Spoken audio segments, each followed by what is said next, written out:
Good. Holding. Let's go.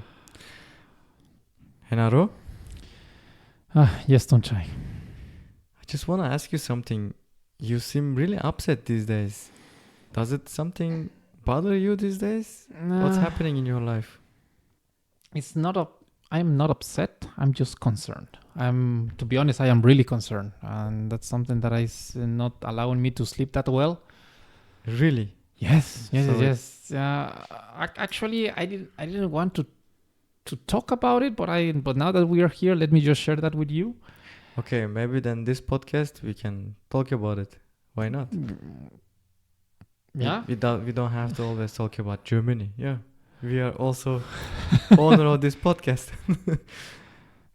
Thank you, Tunche, for that. But the thing that right now concerns me is actually in 10 days, more or less, in 2 weeks, there are gonna be Mexican elections for Presidential election. presidential elections in Mexico. Yes, now the presidential elections in Mexico are gonna take place on the 2nd of June. And I know, Tunche, what you are thinking. Let me put words to your thoughts that you're saying, okay, why is this a big deal? Yeah, presidential elections or big elections happen all the time. Yeah, in any country, in everywhere, it's happening, right? Yes, Why are you so concerned, Enaro?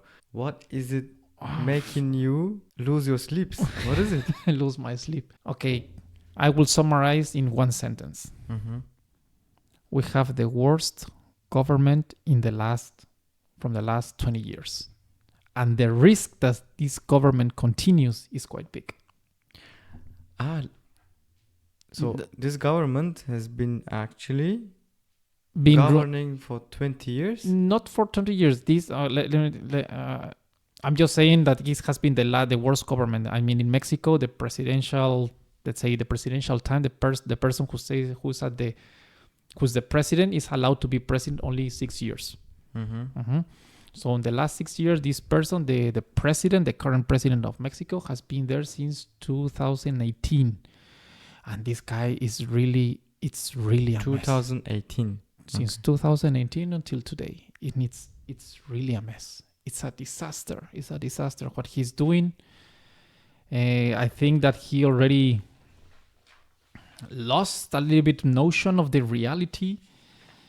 Mm-hmm. And he's how can I put it with more simple words? For example, if you do not know fully Mexican politics, but this guy is a populist, and he has been concentrating all the power of the country only on him. Mm-hmm. So all the institutions, all the things that are around, in countries we have a balance of power. You have you have the congressman, and then you have also you have the jurisdictional power. You also have some other institutions to help to level up everything. This guy is destroying everything and concentrate all the power on him. And that has cost Mexico a lot in terms of education, security, services, investment, economy. Mm-hmm. It's really worrying.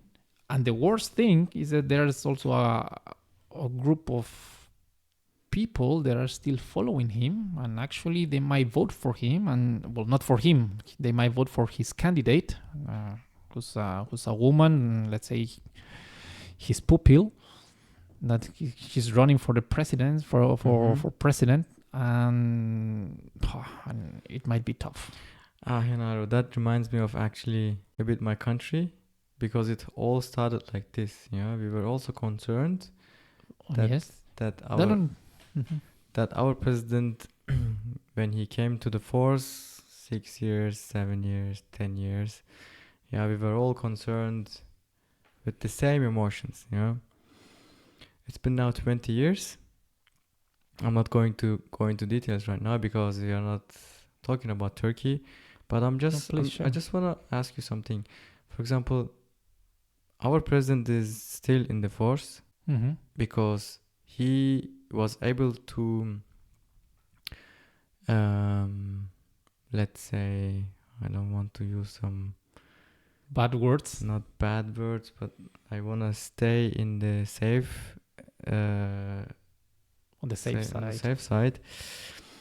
Let's say he was really able to to be the voice of the poor people.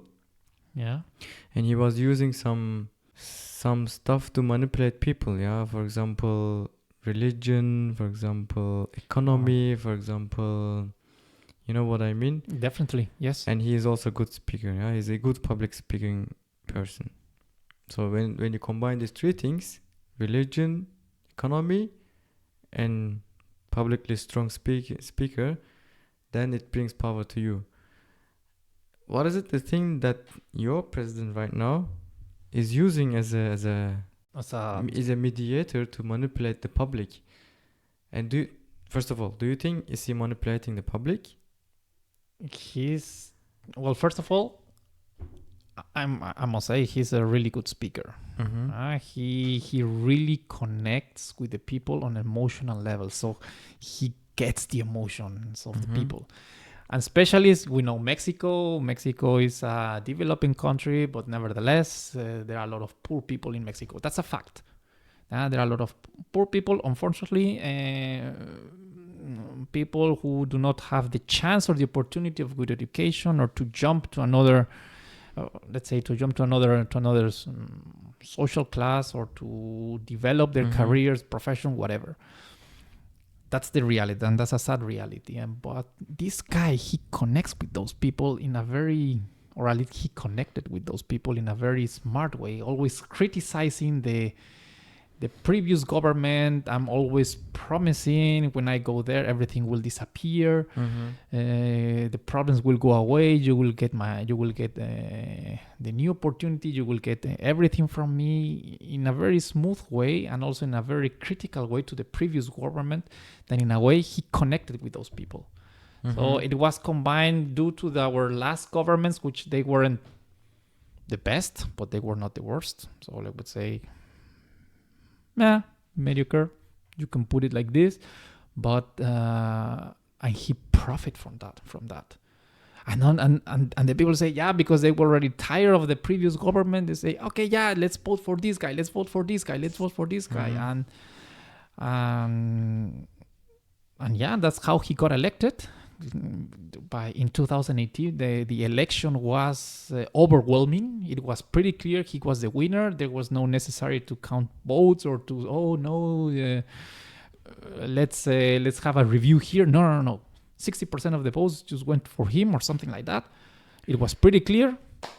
President, and when he got the power, when you sit on the chair and you feel okay, Game of Thrones, the Game of Thrones thing. Now you are Cersei, something like this. But honestly speaking, 60% is very huge number. And that was on 2018. 60% is a lot. It's a lot. Imagine 50 million or 60 million is able to vote. No, in Mexico, right because now, because you are excluding, the young people. Right now, the people that are elected to vote, there should be around 95 million people. 95 million, imagine more in Mexico. That 60 million is 60% of the votes. Yeah. That means that from this 95 million, let's say only 60-70% voted, and from those votes, he got the 60%. But still, it's huge. Still, nevertheless, a lot, and it was quite clear. But obviously, people are actually emotionally triggered. Yeah. Yes. And so there must be something that actually, triggering these people. And maybe as an opponent, parties, they were not able to actually trigger those emotions. And this guy is doing this in a very good way, and he's successful at it. And he's still using it. Of course. But are you 100% sure that this guy is actually taking the country down? Do you think Mexico will be worse than what it is right now? If the opposition doesn't win on the next in the next elections, which is on June 2nd, then yes, Mexico will be a lot worse. In terms of education, economy, or of financial crisis, or let's say taxes crisis, and security. I do not know, unfortunately, if you have seen videos or news about Mexico. We know that Mexico has a drug problem, drug cartel problems. Still? Unfortunately, yes. It's a huge problem? It's a big problem, yes. Because it is, we must say the truth. It's a big problem. We have the biggest consumer of drugs. They are our northern neighbors, so they are keep buying. And of course, these drug cartels, they have grown a lot, well, really big, with a lot of power. And there are some areas of the country that I would say they are fully controlled by these gangs. Just imagine. So fully controlled by these gangs. Do you think this president is controlled by these gangs? No. On the other hand, he let them be. Okay. He's not intervening. He has this politics to say, okay, yeah, I leave you in peace, you leave me in peace. And he doesn't enforce the law. So the result of that policy is that these gangs or these cartels, they grow bigger, more powerful. They control not only the drug industry, but they're starting also to control some other industries, for example, like avocado industry. Okay. Yeah, that's something that maybe you didn't know. Now that, not for example, not so long ago, it was the Super Bowl in the United States. So that means that the consumption of avocado increases. I do not know how much percent. Really? Okay. Yeah, because they buy avocado for their dips, for the snacks, for the middle, for the halftime and all that stuff. So it increased. But there was also the US said, okay, we don't want to buy some avocados because they come from gangs, from cartels. It is a drug money, so and that's an issue. And they actually, we know in some places in Mexico, they go inside because Mexico is a big country in terms of geography. They go and they control the plantations, avocado plantations, and they get the money. Avocado is a product, is a fruit that is well sold almost everywhere. Yeah. I mean, lately avocado is really famous, especially among vegan people. Food porn. Sorry. So, first thing first. Yeah, that's... we have a saying in Turkish. It's like carrying a scorpion in your pocket. Oh, I liked it. Yeah. It sounds too dangerous, but I like it. You know that there's a scorpion in your pocket. You know that it's dangerous. That's why you don't put your hand in the pocket, but you know that scorpion is there. So, but you have to kill the scorpion, or you have to somehow put away. But that's why you are afraid that it's going to bite you. You don't do you do nothing, but the scorpion is still there. That's why we say, you have a scorpion. Carrying a scorpion in your pocket. It's something. So I think this reminds me of that actually. Yeah. And that's an issue. And to be honest, if you want to travel, for example, use the highway, go to the beach, sometimes you have to take care of, okay, at what time are you going to travel, because you do not know if in the highways there are going to be some criminals, some gangs ready to stop you and then take away your car if everything goes well. So criminal rate... The criminal has also increased really a lot. Yeah. But did it decrease when this guy came to the power? No, it increased. But not only that. I'm just talking here about just normal crime, but also homicides. Everything related to hard crime has increased, and a lot. But that's not the problem. But why do you think people are still electing him if the criminal rates are increasing? I don't know about economy. Why?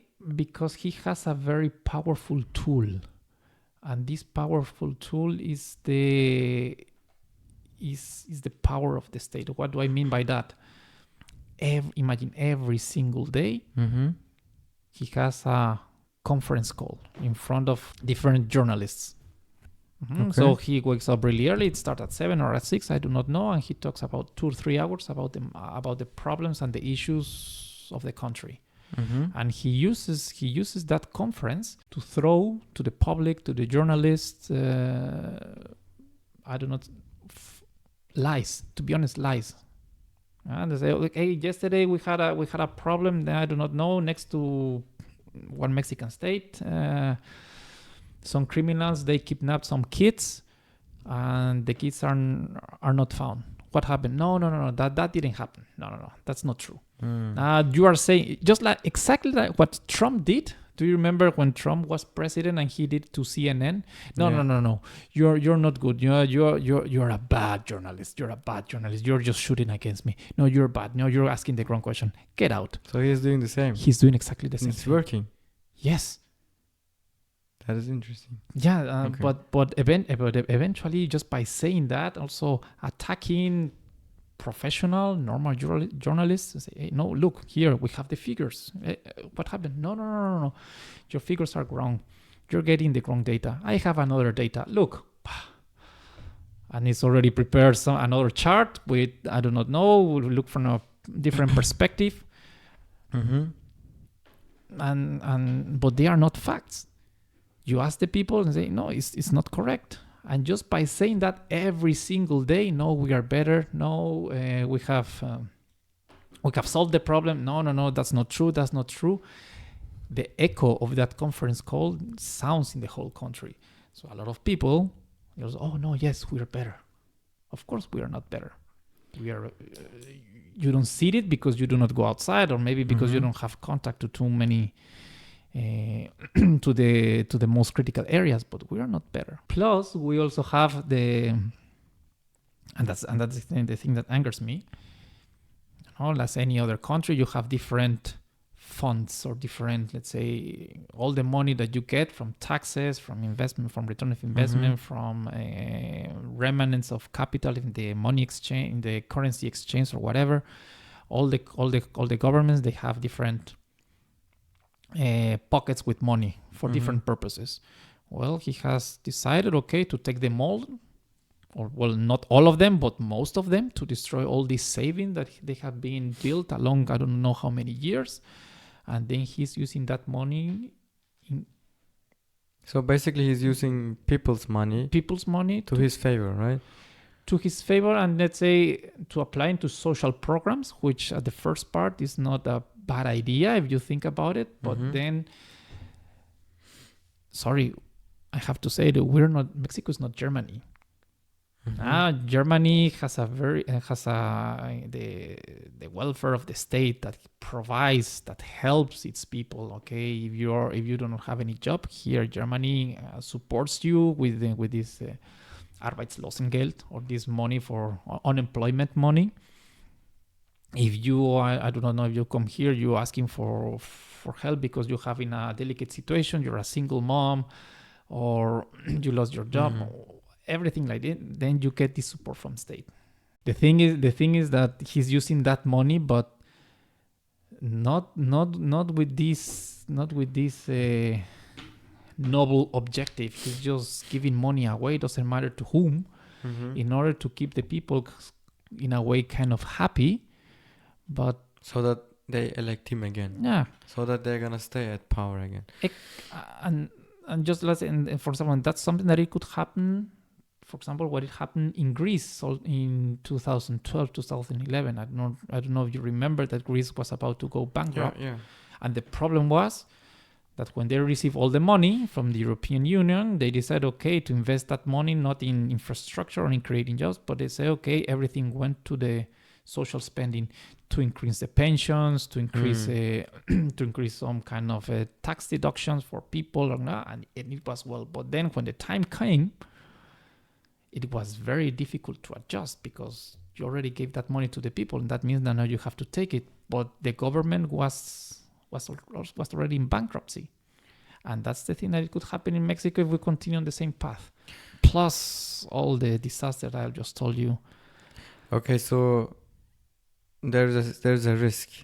There's a huge risk, at least for you. Yes. You think that the country is risk. The country is future at stake. Yeah, it's at stake. So what would you actually recommend your people? Yeah, what should they do? How should they think? Yeah, you can also say this, or you can say what you want to say in Spanish. 1, 2, 3 minutes, whatever it is. So, so like that. Like, what should they do, or how should they think? You know what I mean? Mm-hmm. Just like, okay, name like 2, 3 things that is really be a problem in the future, and the country might actually go down economically, or sociologically, or you name it. I think it's basically, let me say that first in English, but what I would say is, firstly, let's apply a little bit of common sense to all the things that he does and says in these morning conferences. Just apply, is that right? I think just by asking that question to ourselves, say, does that make sense? Is that proper for a president just to play a YouTube video singing of a singer and say, hey, let's look at this song, 5 minutes? Yeah, it sounds like a joke, but yeah, that happened. Yeah, okay, let's open here YouTube. Okay, here put the song. Yeah, that lame. That's really interesting. Yeah, and just think about it. Yeah, that would be the first thing, the least thing that you could do. The second thing that you could do is, of course, let's say read some newspaper, not only the newspapers from this party, but read a little bit, just the headlines, and you don't have to go very deep. Just the headlines of some other newspapers, local newspaper, of course, in Mexico, in order just to inform a little bit of what is the situation, what is really happening, and you have different point of views. And I really think that by that, you will clearly see where is it going. And then the third and final thing is go out and vote on that day, on the 2nd of June. That's it. Can you please also say this in Spanish?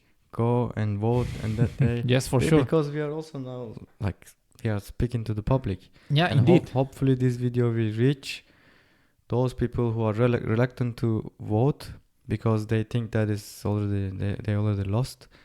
Maybe they think that, even though they go for voting, the guy is gonna win. Indeed. So still, I believe they have to go for voting.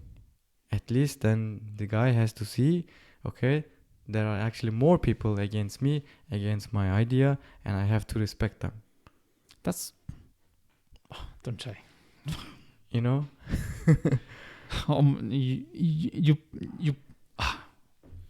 You said that beautifully. Thank you. Yes, because it's how it is, indeed. But as you said, okay, let me just say a couple of words in Spanish, which just to summarize, or just to take this feeling out. Okay, and the first thing is, gente, creo que sí es muy importante que salgamos a votar el 2 de junio, dado que el futuro del país está básicamente en juego. Lo que hemos visto en estos últimos 6 años realmente ha sido un desastre. Yo sé que muchos podrán tener una opinión una opinión contraria a lo que estoy diciendo, pero a esas personas les invitaría simplemente a que se cuestionen, a que se pregunten, ¿realmente estamos mejor? Vean 2, 3, 4, 5 mañaneras y se pregunten, ¿hace sentido lo que dice? ¿Hace sentido lo que pasa? ¿Es propio de un presidente hacer todo eso? ¿Estar violando la ley todos los días? Por favor, es cuestión simplemente de sentido común. Y los invito quizá un poco más a eso. Leamos, informémonos un poco más, leamos quizá algunos 2 o 3 periódicos. No pido que se lea a profundidad, simplemente que se lea un poco para saber cuál es la situación real del país. Mi opinión personal, si me pidieran una recomendación, ¿qué periódico? Yo diría, lean por favor El Financiero, lean a los columnistas que están ahí, Riva Palacio, Macario Schettino, que hace un análisis excelente. Y finalmente lo que los invito es, por favor, mexicanos, salvemos al país y salgamos a votar el 2 de junio. Perfect. I hope your words will be taken from somebody in Mexico. Hopefully they're gonna see the reality and they're gonna go and they're gonna vote in these elections. Yes. Let's hope. I know that usually we talk about Germany a lot and we compare. And this time I'm using this channel just to, as a Mexican who lives here in Germany, I also feel my duty, also my concern, my worry, my family and friends are there. And the duty just to... I would love to also tell something to Mexican people. Please, Tunchai, please. Usually those concerns Henaro had or some other people had, they came true because something same happened in Turkey. Nobody listened to what other people actually thinking, But this guy, our president, came because he was really powerful and he was able to manipulate people the way he thinks. Look at Turkey now. We have each year 2 digits of inflation, up to 70 to 80%. People are suffering a lot from this financial crisis. But now it's like a snowball, No one can stop it. Each year is getting worse, it's getting worse. That's why I'm telling to all Mexican people, please think twice. Do not be actually manipulated or get winded by the populist sayings. Think twice before you vote, because you are voting actually for your future. Not only your future, your children's future. This is all I want to say. Tunchai, that's a great message. Thank you, Tunchai. Indeed.